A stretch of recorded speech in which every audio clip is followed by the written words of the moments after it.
नाशिकच्या मध्यवर्ती कारागृहात मोबाईलचा मुक्त संचार झी24 तास उघड केल्यावर आता कुंपण राखणारेच भ्रष्ट असल्याचं समोर आलंय। या कारागृहातील प्रत्येक सुविधेसाठी नोटा दिल्याशिवाय काम होत नसल्याचा गौप्यस्फोट आज आपण करणार आहोत। मात्र हे सर्व घडतंय मुंबई विभागातल्या कारागृहांमध्ये। मुंबईचा आर्थर रोड आणि ठाणे मध्यवर्ती कारागृहात शिपाई पैसे घेत असल्याचं फुटेजच झी24 तासच्या हाती लागलंय।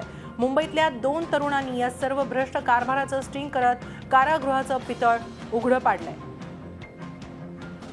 कारागृहातल्या सुविधांसाठी नोटांचा आहेर दिला जातो।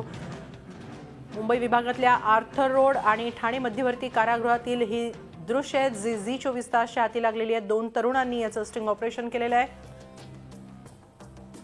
कारागृहात कसा भ्रष्टाचार सुरू आहे हे या दृश्यांमधून दिसून येतंय। आपण याबाबत अधिक माहिती घेऊया आमचे प्रतिनिधी योगेश खरे यांच्याकडून। योगेश, मोबाईल किंवा इतर वस्तू जेलमध्ये सहज उपलब्ध होऊ शकतात, कारण हे कुंपण राखणारेच कसे भ्रष्ट आहेत हे या दृश्यांमधून दिसून येत आहे। काय सांगाल या सगळ्या घटनेबाबत? हिमाली, खरं आहे, आपण ज्यावेळेस मोबाईल सगळे दाखवले होते की मोबाईल जाण्यासाठी अँड्रॉइड मोबाईल जर मध्ये न्यायचा असेल तर 25,000 रुपयांची जी लाच आहे ती तिथल्या तुरुंग रक्षकाला द्यावी लागते। साधा मोबाईल द्यायचा असेल तर 10,000 रुपयांची द्यावी लागते। आणि इतकंच नाही, जर चार्जिंग करायचं असेल मोबाईलचं तर 500 ते 1000 रुपये पे करावे लागतात। अशाच पद्धतीनं मुंबईतले जे कारागृह आहेत त्या कारागृहांमध्ये सुद्धा अशाच पद्धतीनं करप्शन मोठ्या प्रमाणात सुरू आहे। या ठिकाणी मिळणाऱ्या प्रत्येक सुविधेसाठी पैसे मोजल्याशिवाय त्या ठिकाणी कुठलीही सुविधा कैद्यांना मिळत नाही। इतकंच नाही तर कैद्यांच्या हक्काचं जे काही असेल काम ते सुद्धा त्या ठिकाणी होत नाही जोपर्यंत पैसे दिले जात नाही। या ठिकाणी वैद्यकीय सुविधा हवी असेल, आपण जे व्हिज्युअल्स दाखवतो त्यामध्ये वैद्यकीय सुविधा किंवा तुमचा मेडिकल चेकअप करायचा असेल तर त्या ठिकाणी पैसे द्यावे लागतात।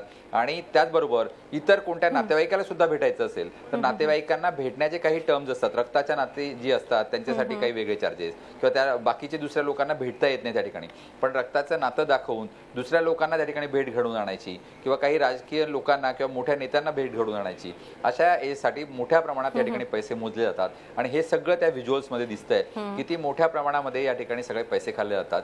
अँटी करप्शन जे असतं ते अँटी करप्शन मधल्या बाजूला तुरुंगाच्या 4 भिंतीमध्ये काहीही करू शकत नाही, त्या ठिकाणी तक्रार करूनही काही उपयोग होत नाही। त्यामुळे हा भ्रष्टाचार जो आहे तो मोठ्या प्रमाणात तुरुंगांमध्ये वाढलेला आहे आणि त्यामुळे खरं म्हणजे तुरुंगातली व्यवस्था जी आहे ती पूर्णपणे पोखरली गेली आहे। नक्कीच कारागृह म्हणावं की भ्रष्टाचाराचे अड्डे म्हणावेत असा प्रश्न यामुळे उपस्थित होते। खूप खूप धन्यवाद योगेश, आपण दिलेल्या या सगळ्या माहितीसाठी।